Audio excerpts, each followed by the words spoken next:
பிள்ளையை பெரும் தாய் மறந்தாலும் உற்ற தேகத்தை உயிர் மறந்தாலும் உயிரை மேவிய உடல் மறந்தாலும் கற்ற நெஞ்சகம் கலை மறந்தாலும்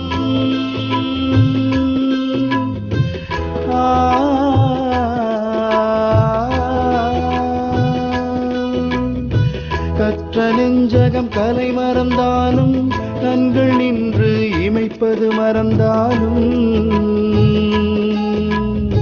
கற்ற நெஞ்சகம் கலை மறந்தாலும் கண்கள் நின்று இமைப்பது மறந்தாலும்